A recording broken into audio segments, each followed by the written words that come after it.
This is Ezra, a former office worker and now a housewife and a soon-to-be mom.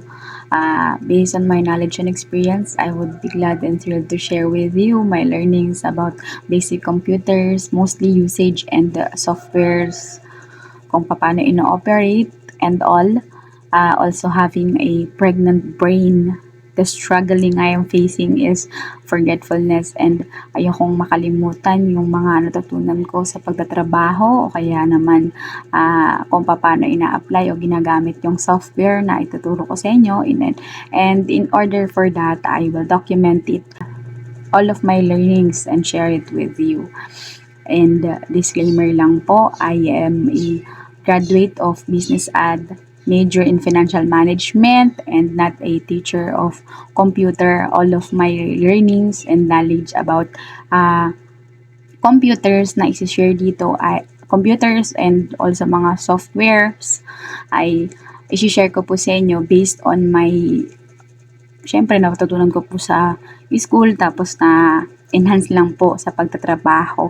Kaya po, gusto ko rin pong i-share sa inyo. Ang most of na i-share ko sa inyo ay syempre yung mga basic na paggamit ng computer, sa pag-on, sa mga usage ng parts ng computer, and mga software, yan, mga Microsoft, and meron din po ako mga natutunan tungkol sa simbahan din po namin, halimbawa yung paggamit po ng mga easy worship, yung sa mga Bible namin, yung sa mga display po pagkakailangan sa simbahan yun. Pwede ko po kayong turuan nun. Pwede ko pong i-share sa inyo yung knowledge na yun para po ma-i-apply nyo rin po sa mga future purposes po ninyo. Ayan po. Tsaka po kung naghahanap po kayo ng work na gusto nyo pang office, ay pwede ko rin po, bukod sa computer natin and paggamit ng mga software, ay pwede ko rin po sa inyong ituro yung mga natutunan ko tungkol sa pagtatrabaho naman sa office. Ayan po. Kaya po, if you have more suggestions and what to learn regarding to computer and softwares na mga pang-office, looking forward to mga clarification and addition to my knowledge, feel free to comment it and or message me for more understanding. I would love to help po talaga, lalo na po yung mga kaibigan o kakilala nyo po na gustong matuto regarding sa computer and sa mga software pang office po and mga office works po. Yan. So, ito po ang ating mga social media accounts. Ayan po, screenshot nyo na lang po para po ma-follow nyo po ang ating mga accounts sa YouTube po. Syempre, sa YouTube natin to mostly i-upload, sa TikTok and sa Twitter po of ngayon ay X na, ay at Ezra Falaria po ang pangalan ko dyan. And sa Instagram naman po at _ Ezra Falaria po ang account natin. Kaya naman po, subscribe na po kayo para po lagi po kayo updated sa ating mga videos and mga learnings po natin, and huwag niyo pong kalimutan hit ng notification bell para po lagi po kayong updated sa ating mga pag-aaralan. So without further ado, pag-aaralan natin siya. Let's begin. Ayan po, ang ating pinaka itsura ng computer natin. Kung gusto niyo po matuto about sa pagsa-software o paggamit ng mga software, syempre, kailangan mo natin malaman yung mga parts nito. Kaya ito ang ating introduction. Ang sabi dito, a computer is an electronic device that manipulates informations or data.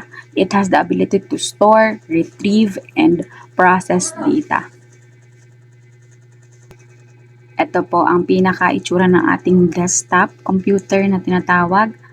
Ito po ang ating CPU, ang dalawang speaker, ang monitor, ang keyboard, and ang mouse. Ayan po usually ang pinaka-itsura niyan.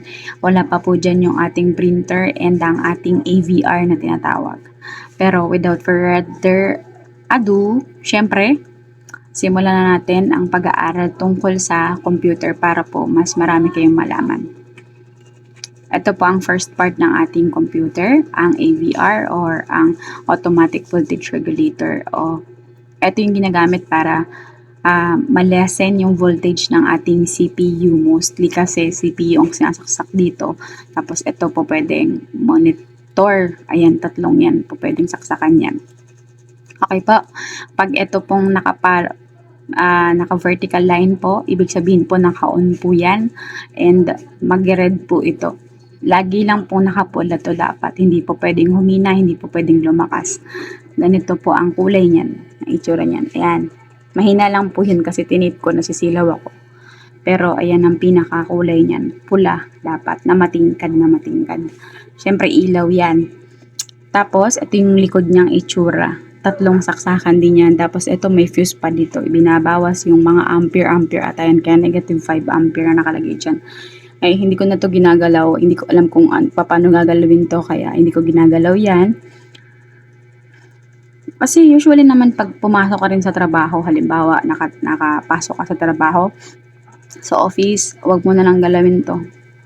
Tsaka, most of nyan, naka-setup na sila ng desktop dun. Tapos, di ka naman pagbubuuhin ng computer eh. Pero, ang ipinapayo ko lang sa'yo, mas maiging alam mo yung mga parts na to. Kasi, syempre, para pagka halimbawa, gusto mo mag-take ng ibang mga o gusto mo mag-take ng ibang course o kaya naman para may alam ka rin kapag tinanong ka ng mga katrabaho mo na walang alam, may ma-share ka tungkol dun. Ayan, ang ability niyan, ayun nga, magle-lessen ng ating mga voltage sa CPU kasi ang CPU ay sinasaksakan po usually ng ating monitor, ng ating keyboard, ng ating mouse, ng ating mga headphones o speakers and so on. Ayan po. Para po mabawasan yung voltage ng ating CPU. Kasi wala pa po rin ako na-encounter na idinirekta ang CPU yung saksakan niya sa mismong saksakan ng kuryente. Kaya hindi po pwede yun. Mag-short circuit po yung mga wirings sa loob ng CPU. Pero yan po, pagka gusto niyo po matutunan, ito po ang na-research ko about sa automatic voltage regulator po. Ayan nga po yung sabi ko sa inyo, hardware device used to maintain a voltage to electronic devices. Pasensya na po kung hinahapo po, buntis po. Opo. Ayan po ang ating unang part. Sa next naman pong part natin ay ang ating CPU. Ayan po sinasabi ko sa inyo. A CPU is a Central Processing Unit. Ang ibig sabihin po niyan. And ito rin po ay ang ating brain ng computer. It is responsible for executing instructions and performing calculations. Ayan. CPU performs logic, control, arithmetic, input and output operations specified by its programming to perform basic tasks. Yan, lumalabas po kasi dyan na itong CPU po natin ay pinaka main brain ng ating CPU. Dito ni-store, dito ni-retrieve. Diba yung sa introduction nga po natin na dito ni-store, dito ni-retrieve yung mga, tsaka yung mga performing task natin. Dito nang gagaling yun. Kasi nandyan yung motherboard and so on. Hindi ko na sigurado yung ibang mga parts niyan, pero yun ang alam ko dyan.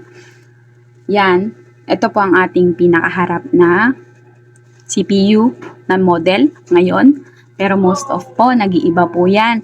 Minsan po, nandito po ang power switch. Minsan po, ito nga po nasa baba. Depende sa itsura ng ating CPU. Ayan po ang ating harap na CPU. Sa ngayon po, ito po sa ating model, ang nasa baba po ay yung pinaka-switch niya. Usually po, may ganitong logo po ang ating CPU, which is yung power switch niya nga, yung switch on, switch off. Pipinutin lang po yan once, tapos ngayon, ang mga CPU kasi ay may ilaw na. Hindi ko sigurado sa iba, pero ang sa akin na mga na-encounter ko, color blue, ang kulay ng aking CPU pag nagbubukas siya. Ibig sabihin nun may on na, naka-on na. Kagaya ng sabi ko, yung AVR, diba, ayan o, pag may kuryente na to, na kulay pula, na matingkad na ilaw, ibig sabihin yun may kuryente na, kaya, pag inon mo to, may kulay na rin itong CPU. Pero hindi lahat yan ha. May portion lang po na ma-lightning. Halimbawa, itong kulay puti na to. Siguro pang ilaw yan. Pero hindi pa ako naka-encounter ng gantong CPU na e-Think ang brand. Ayan ang ating front na CPU. Ito naman po ay usually meron pang mga pasakan ng compact disc o yung CD na tinatawag na rin magpo-program ka po ng Microsoft, ng mga games, yan, mga kung ano-ano pang program ang gusto mong i-insert dito sa ating CPU, po pwede dyan. Pero ngayon, yung ibang mga CPU natin, yung CPU ko, wala nang saksakan ng wala nang insertan ng CD. Kaya most of, pati yung kaya yung ibang mga, alimbawa yung sa ating mga printer, kasi yung ibang mga printer may mga CD pa yan, naka-CD pa halimbawa, para ma-install mo dito sa pinaka-system ng CPU o kaya ng computer mo, kaya i-install mo. Ngayon sa akin wala nang insertan ng CD. Kaya mahirap na minsan pagka gumagamit. Ayan, pero ayan ang ating pinaka-itsura ng front ng ating CPU. Usually po laging meron dalawang abang na port ng USB. Sasaksakan po to ng mga printer kasi ang printer po ngayon ay nakaganto ng saksakan. Hindi ko matandaan noon kung ganun pa ba ang saksakan. Tapos meron ditong pink and red. Green and pink rather na color ng plugging. Saksakan po ito ng ating mga pang-audio, which is yung headphones and yung pang-ating speakers. Ito po ang likod ng ating CPU. Ito ang pinaka-saksakan ng kanyang power cord.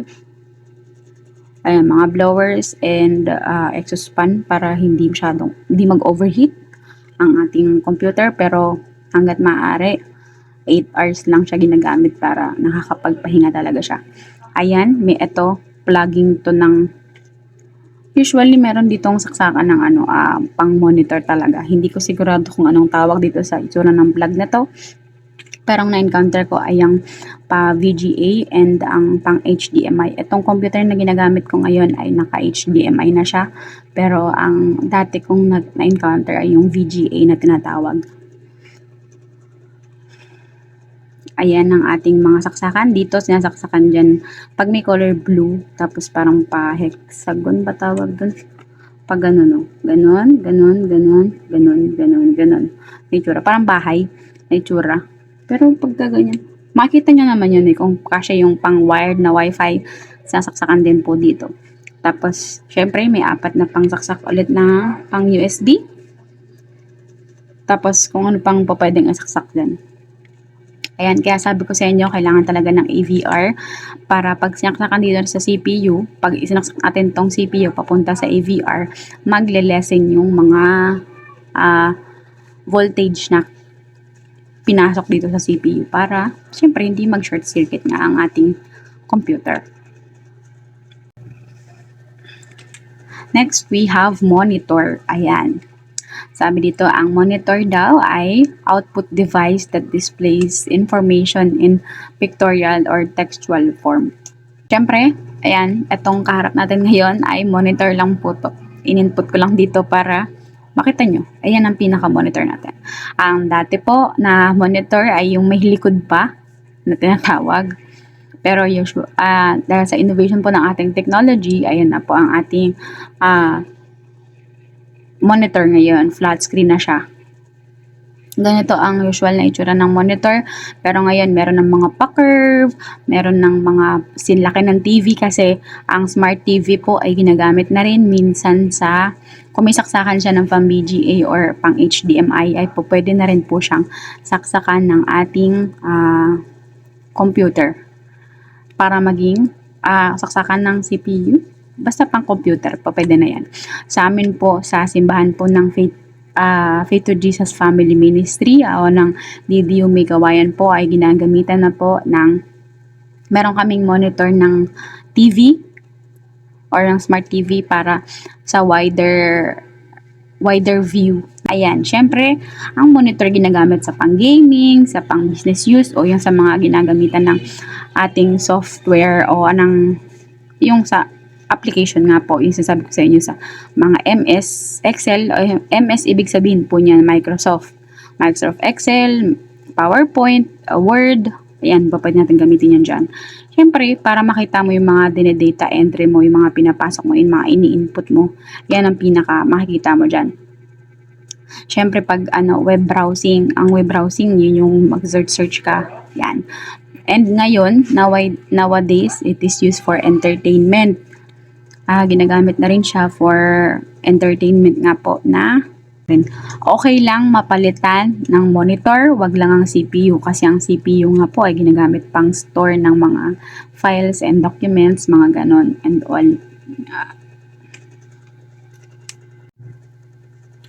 Next naman po, we have a keyboard and mouse.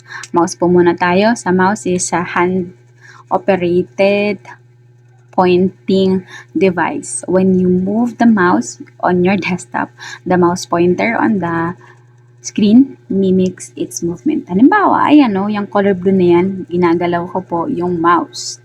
Ayan po, ang galaw ng mouse. Ang usage po ng ating mouse ay pang pindot-pindot nga pang mga pang okay, pang select, ganun para mabilisan lang. Unlike kasi sa keyboard, ang keyboard kasi syempre limited lang, hindi mo kagad mapupuntahan. Tas marami ka dapat kabisaduhin mga control ganun para mas madali mong magawa yung mga command na gusto mong gawin sa computer mo. Ayan, syempre itong left click muna tayo. Ang left click ginagamit pag mga okay, select, mga ganon usually. Ang right click, dyan lumalabas. Pag nag-right click ka, lumalabas yung ating mga menu. Most of mga options, ganun, mga open, mga control, ganun. Yan. Ayan, sige, pakita nga natin. Ayan, halimbawa, ayan. Ito ay i-right click ko. Ayan, ibig sabihin ng may bilog-bilog dyan sa gilid na yan, ay left click pala, sorry. Naka-left click yan. Ayan, ibig sabihin, left click ko yan. Sinelect ko, in-okay ko. Ayan. Pag nag-right click naman ako, ayan, lumabas ang aking mga menu o mga gusto kong basahin o mga gusto kong gawing command ng mas maraming options. Ayan. Ang tawag naman dito sa, dito, yung sa arrow na yan, yung mga arrow na yan, yan ang cursor. Cursor ba? Cursor o cursor? Bala ka kung paano may pronounce. Basta C-U-R-S-O-R. Cursor. Ayan ang gamit niyan. Tapos, ito naman, yung itim na bilog na yan, ay yung tinatawag na scroll ball. O kaya, minsan scroll bar, bara ka na kung ang tawag mo dyan kasi pinang-scroll lang. Ibig sabihin ng scroll para lipat-lipat taas, baba, ganun, usually. Pero, minsan na, okay din siya, nakaklip mo siya. Ayan o, tinan mo, diba? Nakita mo? Pag tinry mong kinlik yon, nag-iba yung cursor ko. Ayan. Pag ganyan, ibig sabihin yan po, pwede mong mababa nang hindi mo ini-scroll. Halimbawa, ibababa ko lang yung, wala akong pipindutin na kasi nakaganyan na. Ayan, nagtutuloy-tuloy siya, nakapababa. Nakita niyo tuloy yung mukha ko. Ayan. Pag mabagal, pwede naman dahan-dahan na. Pwede alalay, ganun. Yan. Ang ating mouse. Ganun ka-amazing ang pagkakagawa sa computer. Tapos, syempre, para makita mo nga, ayan, pwede mo i-click dito. Ayan, click mo lang para tumaas, baba, taas, baba. Ayan. Yan ang ating mouse. Ayan. Tapos, sa ating keyboard naman, ay makikita nyo dyan, ay ang ating alphanumeric keys, which is ang tinatawag doon. Kaya alphanumeric keys, ibig sabihin may alphabet and may numeric o number. Kasi ngayon, ang mga ibang lumalabas na keyboard ay wala na siyang ganito. Ayan, ganyan na lang siya. Kapiraso, kaya minsan ganyan lang. Ganyan lang. Wala na siyang numeric keys kasi may numeric keys na siya dito. Numeric keys, ibig sabihin yung mga numbers, ha? Ito kasi pang number lang din yan. Ito, pang cursor, yung mga pang up, down, side, left, side, right, ganun. Ito, malalaman nyo rin sa susunod na mga topic natin kung paano gagamitin yan. Aaralin ko rin. Ito pang print screen, pag pinindot mo to, may screenshot yan ng kusa, tapos i-paste mo lang dun sa pagsisendan mo, magpe-paste na siya. Scroll lock, ginagamit to usually kapag nasa Excel ka, para hindi gumalaw yung ginagawa mo. Para para magamit mo to. Kasi pag ito naka-scroll, parang naka-unlock yung scroll niya, gagalaw yung pinaka-ginagawa mo, gaganon-ganon yun pag ito ginalaw mo. Pero pag naka-scroll lock, ibig sabihin, gagalaw lang papunta doon sa cell. Basta, yun, sa susunod ko tuturo ko sa inyo yan. Ito, escape, usually pang mga pang-exit, yan. At pipindutin ko yung escape, itong ESC na to, na tinatawag ko. Yan, o, diba? Nawala yung pagkaka-PowerPoint niya. Oh no! Pinindot ko yung F5. Wait lang.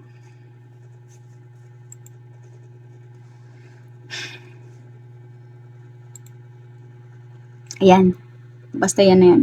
Tapos ito, syempre, mga pinipindot dyan sa keyboard, itong tab, para imbis na dito lang ang indention, papunta doon. Mas malaki ang indention niya. Minsan naman, pang select ng pababa, ganun, depende. Backspace, ginagamit to para magbura. Mga enter, ito naman enter pang okay minsan pang, kunwari, ito dito yung dulo ng chat, yung text mo, gusto mo ibaba dito, yan ang pipindutin mo, magki-keyboard ka, yan, tsaka mapipindutin yung mga letters na yan, enter ka para makatype mo tong letters na yan. Tapos itong space bar, syempre pang space, kunwari gusto mo keyboard space and, diba, yan, pang ganyan, space bar. Caps lock, ibig sabihin para mag capital letter. Meron pa tatlong kulay ito eh. Dapat dito banda, dito sa pinakataas na to, halimbawa itong monitor ko papakita ko, ay yung pinaka keyboard ko ngayon, malabo, di ba? Kasi naka-wide ako ng camera para makita niyo yung monitor ko. Ito, halimbawa, walang ilaw yan eh, may tatlo yan. Ngayon, pag pinindot ko nandito sa pinakadulo na to, ayan, nag-ilaw, di ba? Ayan, nawala kanina. Kinlik ko, numlock, ibig sabihin nakalock yung mga nakalock na para makapagpindot ako ng mga numeric ko dito o kaya ng mga numbers ko dito. Pero pag walang ilaw yan, ayan, walang ilaw, ibig sabihin hindi ako makakapagpindot ng mga numbers dito.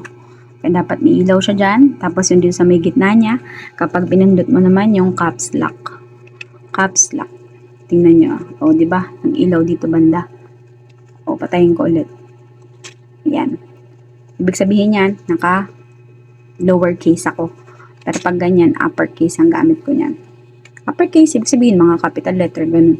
Lowercase, ibig sabihin mga small letters. Yan. Tapos yung sa dulo, hindi ko na maalala kung para saan yun. Pag naalala ko, sabihin ko sa inyo sa susunod. Ayan, ang gamit ng ating mga keyboard and mouse. Next, we have a headphones or speakers. Headphones let a single user listen to an audio source privately. Pag may gusto ka lang pakinggan, ganun, and ikaw lang gusto mo makarinig, o headphones ang gamitin mo. Pero pagka gusto mo nang naka-loudspeaker ka, yung speaker, syempre gagamitin mo. May mga ganito pa. Green and pink, ginagamit sa pang-audio. Gusto mo ng pang-audio lang, papakinggan mo lang. Gusto mo nang naka-mic para makapag-conversation kayo ng kausap mo, saksak mo parehas to. Pero dun sa color nila ha, meron yan ditong logo banda kung para saan yung color pink, kung para saan yung color blue. Naka-icon naman. Halimbawa, kung sa headphones yung green, etong green ang sasaksak mo dun sa pang-headphones, nasaksakan dun. Dun sa CPU na sinasabi ko sa inyo, may logo naman na maliit lang, para masaksak nyo to ng appropriate. Pag hindi gumana, kung di nyo makita, tsambahan nyo. Pag hindi tumunog, o kaya di nyo narinig yung kausap nyo, hindi kayo narinig na kausap nyo, hindi ilipat nyo lang, ganun, pagpalitin nyo lang. Tapos, ngayon kasi, ganito na nakasaksakan sa innovation din. meron ng gantong saksakan ng pang flash drive na para diretso na, isang saksakan lang tapos madidinig ka na kagad ng kausap mo, ganun. And all. Ito naman ay pang volume up, pang volume down. Tapos ito naman speaker pang volume din to. Tapos ito naman pang MP3 to MP3 kung gusto mo naka-wire yung iyong sounds. O kaya naman kung may i-connect ka, halimbawa, hindi ko maalala kung anong, basta MP3 to MP3 ang pwede mo isaksak dyan. Dito. Usually mga wala pang isang dangkal. Ito sa amin ang speaker namin. Ganito. Ayan, maliit lang naman. Ayan, ganyan lang. Ang speaker. Maliit lang. Tas lagi siyang, pares. Ha? Yan ang ating speaker and headphone. Next, we have, wala na pala. Ang kasunod niyan dapat, printer. Pero ang printer kasi komplikado rin eh. Ayun. Thanks for watching guys. Salamat. Sana may natutunan kayo sa ating pag-aaral ngayon ng parts of the computer and introduction natin sa mga soon nating mga pag-aaralan. Sa muli po, ako po si Ezra, former office worker and now a housewife and soon to be mom, na kaya ko to ginawang channel na to, ang video na to para maka-inspire o matuto or ma-remind ng aking mga napagtrabahuhan dati o mga natutunan ko noon sa aking pagtatrabaho. Kaya naman kung meron po kang kakalala o mga knows na mga friendship or mga relatives na gustong matuto about computer, ay wag niyo pong kalimutang pag-followin and pag-subscribein sa account na to. And ayan po ang ating mga social media accounts sa aking YouTube, ang TikTok, and ng dating Twitter na ngayon ay X na ay @EzraFalaria po ang account ko, and sa aking IG naman po @_EzraFalaria po ang gamit ko. Ayan po. Thanks for watching guys. Salamat. Comment down below kung may natutunan kayo and kung may suggestion pa kayo. Salamat!